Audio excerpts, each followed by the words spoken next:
Hai Hartlan sekalian, senang sekali ya. Selamat sore kembali. Saya Yohana Elizabeth Harjadinata akan ngobrol sore selama 1 jam ke depan. Nggak jauh-jauh ngobrolin tentang dunia kesehatan. Jadi bagi Hartlan sekalian yang ingin bertanya melalui SMS atau WhatsApp atau mungkin telepon, yuk silakan. Kita akan berbincang-bincang tentang dunia kesehatan. Tapi kali ini seru sekali perbincangannya. Perbincangan kita yang bisa dikatakan 3 huruf tabu, tetapi sebetulnya paling penting sejak usia dini atau sejak masa dalam kandungan sekalipun, yaitu seks edukasi. Ya, kalimat seks itu kesannya seksi gitu ya, selalu atau digenderkan menjadi hanya gender perempuan dan pria, biasanya seperti itu, tapi tidak berpikir secara dalam. Nah, untuk itu supaya kita belajar banyak di sore hari ini nih Hotline, saya ingin sekali kembali di sore hari ini kita akan bersama dengan Dr. Kesti Meher SPKK. Selamat sore dokter. Selamat sore, salam sehat selalu. Salam sehat selalu. Dok, kalau ngomong-ngomong seks nih, antara seru, takut karena merasa tabu gitu ya, atau juga mungkin merasa udah paham, udah pakar. Ini beda-beda usia, beda-beda latar belakang, beda-beda dari segi ekonomi juga mungkin mempengaruhi seks edukasi gitu ya, Dok. Nah, sebelum kita membahas secara perbedaan-perbedaan ini, Dok, di mata dokter, karena kan dokter juga merupakan dokter dari penyakit kelamin ya, yang Ya, merupakan kulit salah dan satu kelamin. dari efek akibat ya, kelamin ya, kulit dan kelamin tepatnya ya, dan salah satunya Hmm. merupakan eh, dari kurangnya nilai edukasi tentang seks gitu ya. Nah, pengalaman dokter nih sebelum kita masuk ngulik lebih dalam tentang si seks sendiri, gitu ya, eh, pasien yang paling banyak tuh di gender apa? Di usia berapa sih rata-rata? Ya, kalau kita bicara tentang penyakit kelamin ya, yang paling banyak dijumpai itu pada laki-laki biasanya ya. Kalau misalnya keseharian saya praktek, usianya itu 35 tahun ke atas, tapi tidak menutup kemungkinan ada beberapa bahkan yang masih SMA, SMP kelas 3 biasanya. Terlalu muda, terlalu dini, maka kita perlu juga Wah, ngebahas tentang pentingnya edukasi seks sejak dini. iya seru ya kalau berbicara itu. Tapi menariknya gini, ternyata yang lebih banyak pria. Kalau kita ngomong penyakit kulit atau kelamin tadi gitu ya. Artinya pria punya sesuatu hambatan atau sesuatu gejala yang tidak nyaman di tubuhnya, maka dia berani untuk datang ke dokter untuk disembuhkan. Nah, apakah sebetulnya perempuan ini juga ada, cuman nggak berani atau memang sebetulnya nggak ada sih? Maksudnya lebih kecil gitu ya dibanding pria. Perempuan ada, cuman tidak sebanyak. Perbandingannya misalnya perempuannya 20, ya prianya 35 atau 40 begitu. Wah, lumayan. Hampir 100% kalau 20 sama 40. Ya, Oke, satu banding dua. berbicara seks edukasi. Di era pendidikan di Indonesia, zamannya yang dulu yang saya tahu adalah kita berbicara seks edukasi itu tentang akil balik, biasanya di SMA kelas 1 gitu ya, di sekolah-sekolah menerangkan efek dari seks edukasi, perempuan berubah alat kelamin apa anatomi tubuh misalnya jadi memiliki payudara, terus sementara di laki-laki memiliki jakun, hanya sebatas itu. Nah, sementara kalau kita perhatikan, sebetulnya seks edukasi itu penting sekali diajarkan sejak dini atau mungkin sejak bayi. Nah, dok, menurut pandangan dokter sendiri, yang ideal itu seks edukasi itu kalau di sekolah ya, kita ngomong di sekolah, diberikan pendidikan seks edukasi itu di batasan apa? SD, SMP, atau cukup dengan SMA yang sekarang ada? Sebenarnya dari SD sudah diperlukan ya. Kalau kita bicara pentingnya edukasi seks ini, kita bahasnya itu sejak dini, itu penting. Kenapa? Karena untuk mengetahui anak-anak memahami tubuh mereka sendiri. Selain itu juga ketika mereka beranjak dewasa, itu penting untuk kesehatan reproduksi dan hubungannya dengan kesehatan. Selain itu juga kita ketahui juga definisi dari edukasi seks sejak dini ini kan merupakan suatu proses pembelajaran tentang seksualitas. Selain itu juga yang saya katakan tadi, kesehatan reproduksi dan hubungan interpersonal yang dimulai sejak anak-anak. Jadi hubungan antar sesama mereka juga itu diajarkan kalau kita bicara tentang edukasi seks sejak dini. Di mana edukasi seks sejak dini ini sebenarnya bertujuan untuk membantu anak-anak itu sendiri dalam memahami tubuh mereka sendiri dan untuk mengembangkan sikap positif terhadap seksualitas mereka. Dan yang terakhir adalah untuk mengambil keputusan sehat bagi mereka. Menarik ya.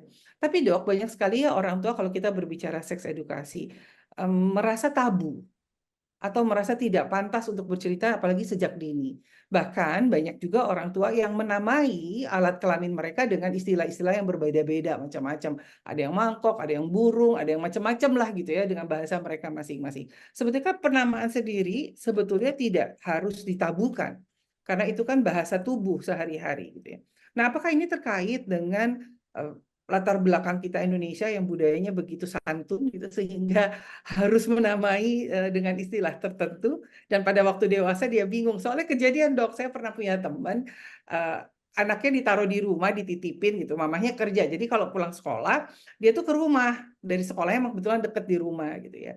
Nah sore mamahnya pulang ke kantor dia dijemput. Terus anaknya ini udah SD kelas 1 gitu ya.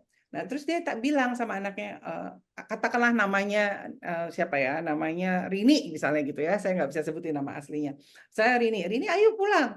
Udah dicuci belum mangkoknya? Nah, saya kan yang punya rumah bingung ya. "Wah, kok mangkok? Emang ngapain? Kayaknya nggak ada makan apa-apa gitu loh. Tetapi dia bilang udah dicuci belum mangkoknya? Terus saya tanya, emang mangkok apaan? Terus ternyata itu alat kelamin yaitu vaginanya anak ini gitu loh. Nah, saya terbayang dalam proses dia pengajakan dari STK, SD, lalu seterusnya, dia berasumsi nama itu adalah mangkok. Gitu. Tapi kan jadi lucu ya pada saat dia harus bertamu, seperti di tempat saya, dia menyatakan itu mangkok. Nah, gimana sih dok caranya kita bisa membuat istilah seks ini bukan hal yang konotasinya jorok atau negatif gitu, tetapi bagaimana kita sebagai orang tua juga bisa mulai awareness atau sadar kalau seks itu adalah hal yang positif yang perlu yang tadi dokter bilang gitu, karena itu mempengaruhi ke depannya gitu. Nah, gimana nih dok tips-tipsnya nih dok? Nah, kalau kita bicara tentang istilah ya, kita balik lagi ke budaya yang seperti tadi Kak Yo katakan. Budaya kita ini kan masih sopan santunnya masih tinggi ya. Jadi untuk mengatakan nama yang sebenarnya, apalagi dalam alat reproduksi ya, alat kelamin itu masih sangatlah tabu. Namun balik lagi ke sisi orang tuanya seperti apa, kan lain keluarga, lain pola asuh, lain keluarga, lain pola pikir. Namun dalam hal ini orang tua sebenarnya memiliki peranan yang sangat penting dalam memberikan edukasi seks, terutama pada anak-anak perempuan, tapi tidak menutup kemungkinan juga untuk anak-anak laki-laki itu lebih diperlukan. Kenapa? Anak-anak pada masa pubertas perempuan, terutama yang telah mengalami menstruasi, itu sangat butuh pemahaman yang lebih dalam sebenarnya ya, karena orang tua itu harus membangun kedekatan emosional dengan anak-anak sehingga anak-anak itu merasa nyaman, merasa tenang dan aman dalam membahas topik-topik yang sensitif terutama terkait dengan kesehatan seksual atau edukasi seksual tersebut. Nah, maka eh, dalam penamaan itu mungkin diciptakanlah penamaan yang aneh-aneh agar anak-anak itu tidak malu dan tidak canggung dalam berbicara terkait dengan alat kelamin mereka. Sebenarnya itu tujuannya. Selain itu juga eh, penyampaian ataupun cara penyampaian, metode penyampaian itu untuk usia dini itu merupakan hal yang paling penting ya dalam kita mengajak anak kita, dalam kita Hmm. mengedukasi anak kita. Mengapa? Apabila kita salah dalam pembahasannya, apabila kita salah dalam penamaannya, itu sehingga membuat mereka merasa tidak nyaman. Efeknya apa? Mereka tidak terbuka kepada kita. Nah, selain itu juga tantangan dan implementasi edukasi seks sejak dini itu merupakan sesuatu yang biasa bagi menurut saya dalam hal atau dunia yang sekarang karena kita ketahui juga media sosial, platform-platform internet itu tidak menutup kemungkinan untuk mereka mencari tahu. Makanya implementasi edukasi seks sejak dini di Indonesia khususnya yang menghadapi sejumlah tantangan baik dari sisi persepsi masyarakat maupun ketersediaan dari sumber dayanya sendiri. Nah, tantangan lain mungkin berasal dari kurangnya guru yang terlatih dan keterbatasan materi edukasi yang sesuai dengan kondisi yang ada saat ini, terutama di Indonesia. Tuh. Wah, menarik ya. Artinya memang sebaiknya kita tidak perlu tabu lagi atau takut lagi menyebutkan nama-nama dari alat kelamin kita ya, baik pria dan wanita. Kalau kita berbicara SD, lalu masuk SMP, di mana sebetulnya kalau SD akhir setahu saya atau SMP itu sudah mulai ada eh, perbedaan gender. Laki misalnya nggak mau ngumpul sama perempuan, perempuan nggak mau ngumpul sama laki gitu ya. Nah, di saat-saat seperti ini ada yang merasa mulai ada getaran-getaran, ada yang merasa biasa aja berteman, tapi ini kan konotasi kembali kepada kita. Nah, pada saat SMP sendiri, oke, katakan SD, saya nggak tahu nih, mungkin nanti kita semoga didengar juga oleh Menteri Pendidikan ya yang akan datang, bagaimana seks edukasi ini dijadikan kurikulum pendidikan baik SD, SMP, SMA, dan seterusnya.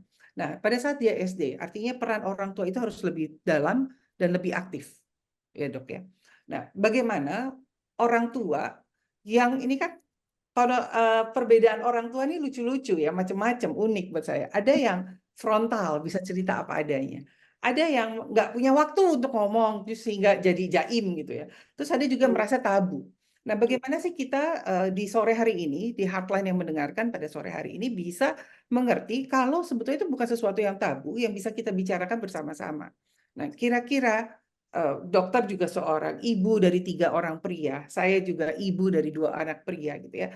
Kira-kira gimana sih kalau persepsi dokter sendiri untuk bercerita kepada anak laki-laki nih, kalau sama jenis mungkin masih anak ya. Tapi kalau lawan jenis perempuan ke laki atau laki-laki ke perempuan, bapak ke anak perempuannya ini gimana? Karena ada batasan-batasan yang saya tahu biasanya kalau udah perempuannya sudah besar eh, udah nggak pantas misalnya peluk-peluk ayahnya atau ayahnya peluk-peluk gitu ya. Nah, ini gimana nih dok cara merubah kita sebagai orang tua dulu untuk bisa menjaga dalam seks edukasi ini? Nah, berarti kita bicara solusi mengatasi tantangan edukasi seks ya. Benar ya. Nah, edukasi seks sejak dini ini kita menghadapi tantangan yang beragam macam ya, berbagai macam. Selain itu juga implementasi efektif ini kita membutuhkan pendekatan secara komprehensif. Itu yang paling penting dulu. Solusi yang tepat dapat membuka jalan bagi edukasi yang aman, yang seperti saya katakan tadi, agar si anak itu bisa terbuka, karena ada tercipta rasa aman. Kemudian yang kedua, efektif dan berdampak positif bagi anak. Itu dulu yang penting. Nah, sebagai contoh ya, di beberapa jurnal studi kasus edukasi seks di negara lain ya, sebagai perbandingan saya ambil ya, suksesnya implementasi edukasi usia dini itu terjadi di berbagai negara, khususnya memberikan contoh atau inspirasi bagi kita seharusnya. Ya, kenapa? Negara-negara seperti Swedia dan Kanada telah mengintegrasikan edukasi seks dalam kurikulum sekolah sejak usia dini. Jadi bagi mereka itu tidak tabu lagi. Ini studi kasus di luar. Selain itu juga edukasi seks di negara tersebut meliputi informasi ya tentang anatomi tubuh, kesehatan reproduksi, hubungan seksual yang sehat, dan pencegahan pelecehan seksual. Itu yang utama. Nah, mungkin kalau di kita, zaman saya sekolah dulu ada pelajaran IPA namanya Ilmu Pengetahuan Alam. Nah, di situ dibahas juga tentang reproduksi perempuan. Nah, habis itu naik lagi ke SMP ada pelajaran biologi namanya biologi sampai ke SMA. Nah, jadi di sini mungkin diajari tentang anatomi reproduksi, namun tidak diajari tentang pelecehan seksual dan lain sebagainya. Karena itu merupakan budaya sopan santun ya kalau pelecehan seksual, tapi tidak dijabarkan apa itu, bagaimana itu. Nah, selain itu juga dampak positif edukasi seks sejak dini itu sebenarnya banyak didapati ya bagi kita apabila itu masuk dalam kurikulum. Kenapa? Karena itu bermanfaat bagi individual maupun masyarakat. Sehingga terciptalah yang saya bilang tadi efektivitas pembelajaran. Si anak ini tahu, misalnya dalam angkutan umum ya atau di dalam mall gitu ya, tempat keramaian. Apabila bersentuhan dengan perempuan atau lawan jenisnya, mereka tahu bagaimana mereka harus bersikap. Sebanyak kita jumpai seperti berita-berita yang baru-baru atau yang sebelum-sebelumnya di bus itu. Laki-laki bertemu dengan perempuan saling bersentuhan di bus itu juga sering menjadi trouble atau menjadi problem ya, masalah ya. Nah, mengapa saya bilang dampak positif edukasi seks sejak dini itu penting? Karena membantu anak-anak tumbuh menjadi pribadi yang bertanggung jawab, sehat dan berpengetahuan, terutama dalam hal seksualitas mereka sendiri. Sementara kalau sudah ada dampak positifnya, pasti ada dampak negatifnya. Ya, apabila tidak ada edukasi sejak dini dapat berakibat fatal bagi anak-anak sebenarnya. Kenapa? Anak akan rentan terhadap pelecehan seksual yang saya katakan tadi di angkutan umum kah, ataukah di mall, di tempat keramaian. Nah, kalau misalnya sudah terjadi pelecehan rentannya pelecehan seksual ini, secara otomatis akan berakibat bagi kehamilan yang tidak diinginkan. Selain itu, apalagi yang ditakutkan? Penyakit menular seksual. Itu yang dikhawatirkan. Nah, apabila itu terjadi, anak-anak ini juga akan kesulitan dalam membangun hubungan yang sehat dan bertanggung jawab di masa depan. Secara otomatis ini akan merusak mental mereka. Oke, wow, panjang ya Tuh. ternyata. Ya, Dan gimana caranya kalau kita sudah terlanjur tanda kutip gitu ya, menamakan anatomi tubuh kita dengan nama-nama tertentu dan sekarang hari ini sadar gitu ternyata penting. Nah, bagaimana sih kita sebagai orang tua mau terbuka dan menerangkan ke anak? Karena balik lagi tadi sebelum kita masuk nanti sesi berikutnya saya coba ingin mengulik soal anatomi tubuh seks edukasi pada saat perubahan baik pria dan perempuan. Nah, tapi balik lagi bagaimana kalau ini sudah terlanjur?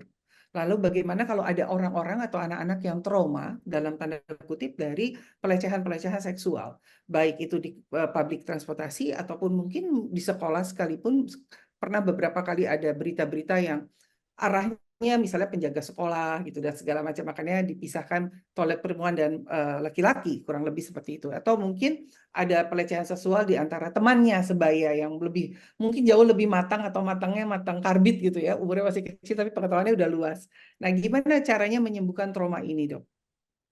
nah, kalau kita bicara penyembuhan trauma itu mungkin lebih ke psikologi anak ya.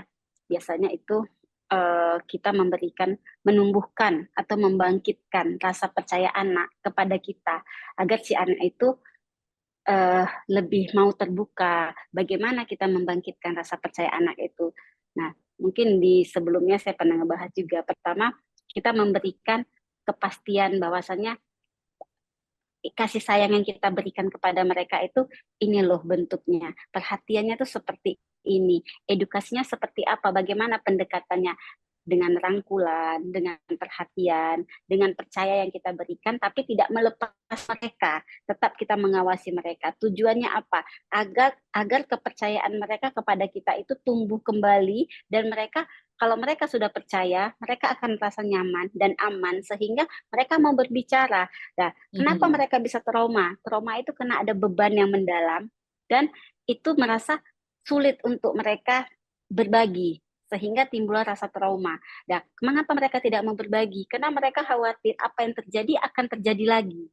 I see. Nah, secara otomatis yang paling utama adalah bangun kepercayaan dulu kepada anak ini agar si anak ini bisa percaya kepada kita. Nah, selain bangun kepercayaan, timbulkan atau bangun rasa aman mereka kepada kita. Bahwasannya apa yang telah mereka ceritakan tidak diceritakan lagi baik kepada ayahnya. Kalau ke ayahnya mungkin kita bisa cerita tapi tanpa sepengetahuan si anak. Karena si anak sudah mencoba menceritakan dengan rasa percayanya sehingga tidak ada keraguan anak kepada kita. Nah, selain itu juga kita ciptakan rasa aman kepada mereka. Secara otomatis traumanya akan menurun atau berkurang kalau mereka sudah berbicara kepada kita. Wah, jadi PR-nya orang tua sebetulnya bagaimana kita orang tua bisa merangkul anak-anak kita dan mau berbicara sebagai teman kali tepatnya ya di usia yang Ya, tertentu sesuai dengan usianya. Nah, Dok, nah tadi selain kita itu berbicara juga sekolah. penting ya, gimana? Ya, silakan, Dok. Gimana? Silakan, Dok. Selain itu juga jangan lupa persiapan orang tua dalam edukasi seks sejak dini. Itu paling penting. Ya, kenapa? Karena orang tua memegang peranan yang sangat penting ya dalam memberikan edukasi seks kepada anak. Karena lingkungan anak itu selain di sekolah adalah di rumah. Persiapan yang matang membuat proses edukasi lebih efektif dan memiliki kesan tersendiri bagi anak. Itu yang paling penting. Selain itu juga, sebelum memulai edukasi seks, orang tua perlu memahami apa yang akan disampaikan dan memilih topiknya sesuai dengan usia anak. Jangan pula anaknya masih SD, topiknya sudah terlalu jauh. Itu yang paling penting. Sehingga apa? Mereka juga harus bersiap menghadapi pertanyaan dan rasa penasaran anak jujur dan terbuka. Jadi kalau kita memberikan edukasi sesuai dengan usianya.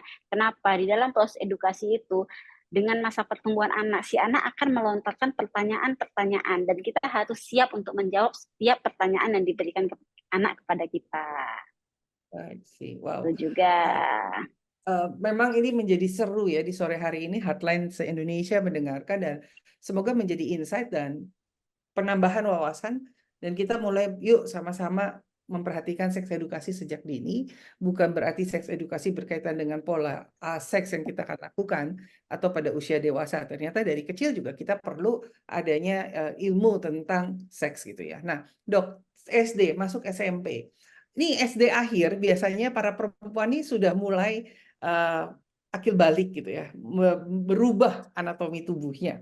Ada yang di SD, ada yang di SMP. Nah, tadi dokter bilang mungkin pertama kali mendapatkan menstruasi. Ada yang mendapatkannya mungkin di rumah, ada yang mendapatkannya di sekolah, ada yang sudah paham, ada yang belum paham. Ini sekedar cerita, Dok. Ini terjadi sungguh-sungguh gitu ya. Mungkin hari ini bisa tersenyum Heartline sekalian karena ini ada pengalaman saya pribadi. Jadi waktu SD akhir, saya datang bulan pertama itu di sekolah, Dok. Nah, lagi ditulis di papan tulis di depan, jadi nembus. Rupanya teman saya yang laki tahu, terus dia kasih tahu gitu. Dan saya tuh bingung apa nembus apa gitu. Ternyata mensnya itu tembus gitu. Lalu kebetulan didikan dari keluarga saya itu adalah didikan yang kalau kamu mau beli sesuatu, kamu harus bekerja dulu untuk beli. Jadi pada waktu itu saya dibikinkan oleh nenek saya istilahnya duk. Anak sekarang mungkin nggak tahu tuh duk apa gitu, Dok. Duk itu tuh kayak kain panjang seperti panty liner, tapi kita ada celananya, jadi diikat gitu ya.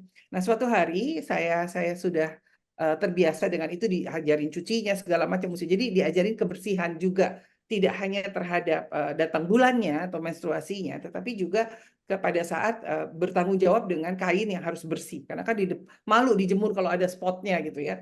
Jadi harus bersih banget. Nah, suatu hari, Dok, saya sudah bisa dapat uang tambahan dari kegiatan saya gitu di SMA. Saya belilah panty liner dan saya tidak mengerti memasangnya. Kan di media sosial dulu nggak ada media sosial ya, tapi TV iklan. Di iklan itu juga nggak ada caranya, tapi ada iklan panty liner tertentu waktu itu sering tuh keluar. Saya nggak tahu, saya sekarang hampir tidak pernah nonton iklan tentang panty liner. Apa yang terjadi, Dok? Dokter jangan ketawa ya, janji ya. Saya memasangnya terbalik. Sehingga pada saat saya mau ganti, saya sakitnya minta ampun. Nah, ini pengalaman sendiri yang saya rasakan karena saya tidak punya nilai edukasi yang diturunkan gitu ya. Jadi cuma dikasih tahu kalau mau beli sesuatu yang habis pakai harus punya uang sendiri. Jadi nggak boleh tuh minta-minta gitu ya. Tapi kan efeknya lumayan ya. Sampai sekarang aja saya masih ingat dan kalau cerita saya sendiri ketawa gitu. Kenapa? Karena maaf ya bodoh banget saya waktu itu karena nggak ada media sosial, nggak kepikiran Google, mbah Google juga nggak ada gitu ya, Dok. Nah, tetapi sekarang kan ini banyak sekali produk, banyak sekali macamnya yang bisa ditawarkan kepada anak-anak di masa perubahan ini, di masa akil balik. Nah, pada saat dia datang bulan. Nah, sebetulnya kan juga ada hal-hal yang kebersihan lain yang harus diperhatikan, tidak hanya panty liner. Nah, secara kelamin dan kulit gitu ya. Saat ini sore hari ini dokter mungkin bisa dong berbagi kepada kita bagaimana sih adik-adik kita atau kita orang tua memperhatikan pada saat anak-anak mulai datang bulan gitu. Jangan dilepas kayak saya ya. Ada bagusnya tapi begitu ada uang saya salah pakai terbalik dan itu sakitnya minta ampun. Gitu, Dok. Silakan, Dok. Ya, jadi biasanya ya yang efektif ya kalau misalnya anaknya baru datang bulan, sebaiknya dicontohkan dulu. Dicontohkan bagaimana sih cara memasang pembalut ya atau panty liner itu dengan benar. Apalagi kan kalau anak-anak sekolah itu tergolong lasa, apalagi kalau pelajaran olahraga pasti banyak gerakan. Nah, kita sarankan kan Hmm. biasa pakai yang bersayap ya, biar nggak kemana-mana atau pakai yang memang panjang. Jadi kalau daya serapnya pun harus lebih tinggi. Tujuannya apa? Biar nggak tembus, tidak berantakan kemana-mana. Apabila menstruasi kalau di sekolah kan nggak mungkin kita suruh dia bolak-balik ganti pembalut. Nah, setelah pulang dari sekolah, sebaiknya kita suruh mandi. Sudah kita suruh mandi, kita suruh Oke. bersihkan. Nah, bagaimana caranya? Inilah yang penting kita edukasi antara si ibu dan si anak. Kenapa kalau anak perempuan itu harus lebih dekat ke ibunya? Kenapa? Karena proses menstruasi, selain itu juga dalam proses menstruasi ini kan banyaknya gangguan seperti sakit perut, kadang anak, sakit pinggang. Nah, apabila kalau misalnya lagi tidak bersih anaknya, pasti akan timbul masalah-masalah lain.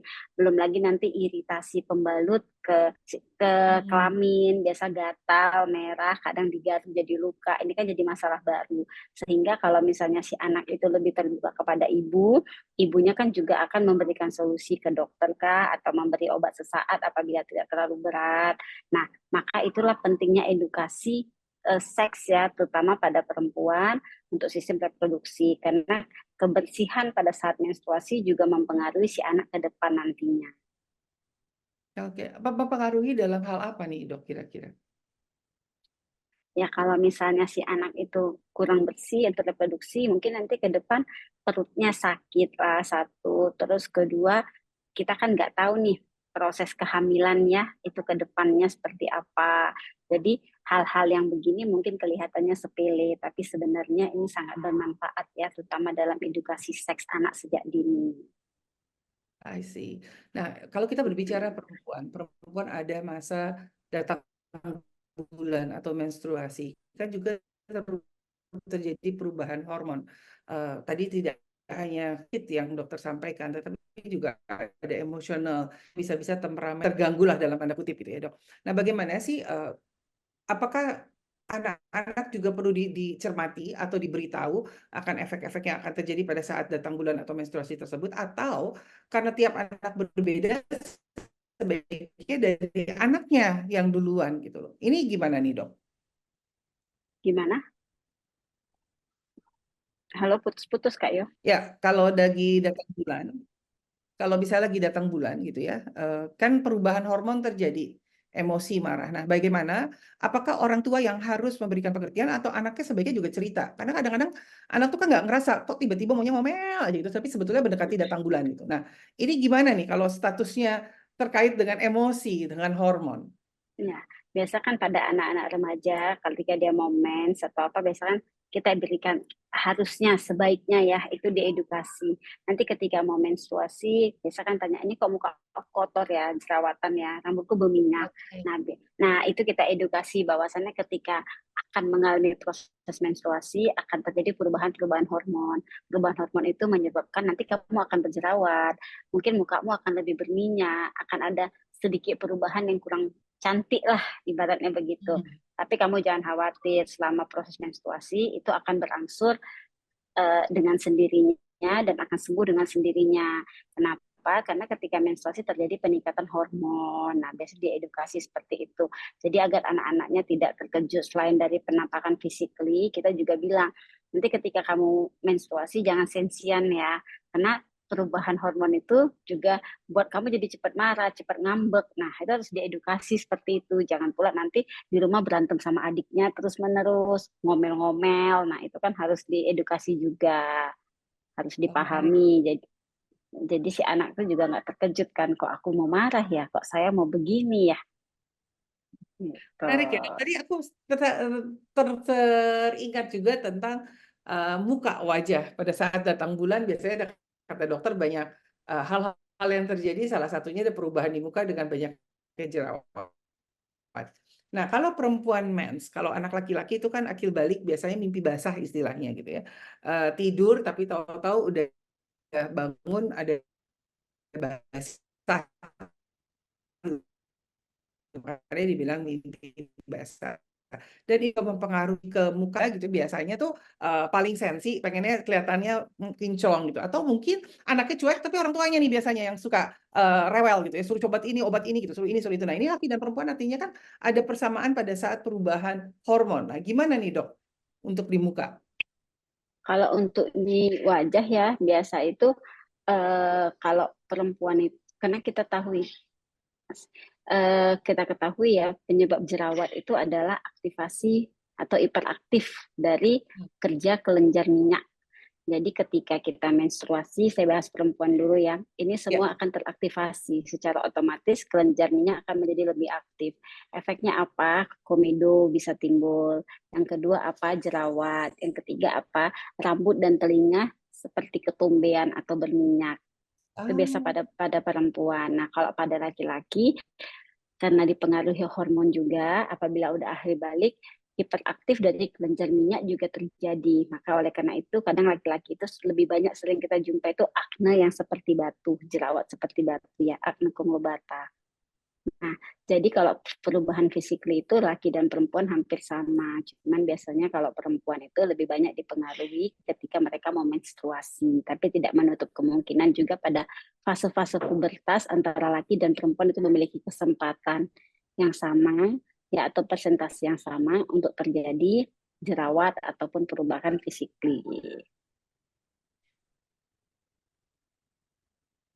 oke, wow. Wah, sore ini Heartline seru sekali ya pembahasannya dari SD, TK, SMP, perubahan. Nah, sebelum closing nih dok, bagaimana menghadapi proses SMA akhir yang mulai tertarik dengan lawan jenis? Karena ini kan juga hal yang perlu diperhatikan tidak hanya dari sisi eh, seks edukasi, tapi nanti kita di episode yang akan datang kita akan mencoba membahas dari pernikahan dini gitu ya. Tapi dari Ya, sisi seks edukasi sendiri, bagaimana sih pada saat hormon ini tidak hanya merubah tubuh kita gitu ya, perubahan tubuh, akne tadi atau jerawat, tetapi juga merupakan perubahan hormon untuk menyukai sama-sama jenisnya. Gimana nih, Dok? ya, ini kan kita harus edukasi juga sejak awal, terutama pada masa-masa SMP ke SMA ya. Kalau SMA kan totalitas harus kita jaga benaran. Jadi kita harus memberitahu ketika kamu sudah menstruasi, kamu senang sama lawan jenis, kita memberikan edukasi tentang batasan-batasan yang boleh Oke. dilakukan dan yang tidak boleh dilakukan. Tujuannya apa? Seperti saya sebutkan tadi, agar tidak ada pelecehan seksual. Yang kedua, tidak ada kehamilan tidak diinginkan. Dan yang tiga, menghindari infeksi menular seksual. Ya, jadi pentingnya edukasi itu sebenarnya bertujuan terhadap 3 poin penting yang saya sebutkan.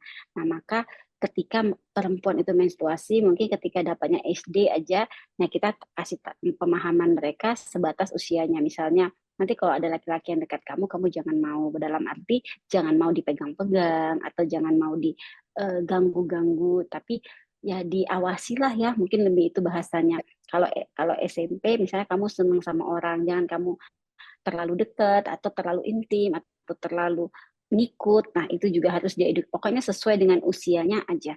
Kenapa? Karena edukasi kita membangun, apalagi zaman sekarang ya, membangun kepercayaan anak kepada kita, terutama tentang seks, itu sangat sulit, tidak semudah yang kita katakan. Nah, percayanya anak kepada kita itu sesuatu yang memang harus dilakukan. Tapi dalam hal konotasi seks ini tidak mungkin anak itu maksudnya tidak mudah bagi kita orang tua untuk membangun kepercayaan itu kepada anak. Jadi kita harus hati-hati, betul-betul hati-hati dalam memberikan edukasi seks ini kepada anak. Wow, luar biasa. Jadi artinya pada saat masa-masa kita menyukai lawan jenis kita, sesama teman kita juga mungkin bisa jadi situasi atau lingkungan yang mendukung untuk mencegah adanya hal-hal yang tidak diinginkan. Nah, Benar, terasa ya, udah mau 1 jam. Kayaknya kalau ngomong seks gak cukup nih dok 1 episode. Kayaknya mesti berepisode-episode karena banyak sekali yang bisa dibahas. Tapi nggak apa-apa dok. Kita akan ketemu lagi di kegiatan-kegiatan ngobres di Kamis-Kamis yang akan datang. Ya mungkin kita akan nanti spesifik lagi membahas seks edukasi mungkin di kalangan-kalangan tertentu, orang tua kah, guru kah, atau pelaku tertentu yang mengalami traumatik. Mungkin kita bisa bicara juga di sana ya dok. Nah, terakhir nih benar. dok, closing statement deh tentang seks edukasi untuk headline sekalian di sore hari ini yang mendengarkan baik dari anak-anak maupun dari orang tua, bapak atau ibu. Silakan. Ya, mungkin ya sedikit kata dari saya ya sebagai penutup ya. Terkadang orang yang kita sukai tidak juga menyukai kita dan kita tidak bisa melakukan apapun untuk mengatasinya. Namun untuk agar tidak terjadi semua itu kita butuhkan pemahaman dengan cara kita mau mendengarkan sehingga tumbuh rasa aman dan rasa percaya terhadap orang tersebut. Wah, terima kasih banyak Dokter Kestri. Senang sekali sore hari ini kita kembali bersama Dokter Kestri. Obrolan yang seru, obrolan yang sehat pastinya mengedukasi kita menjadi tanggung jawab kita semua. Seperti yang Dokter Kestri sampaikan, seks edukasi diberikan sejak sedini mungkin supaya mencegah hal-hal yang tidak diinginkan tentunya dalam segi kesehatan maupun segi psikologinya. Akhirnya saya Yohana Elizabeth Harjadinata mengucapkan terima kasih. Salam sehat, sampai ketemu minggu mendatang. Salam.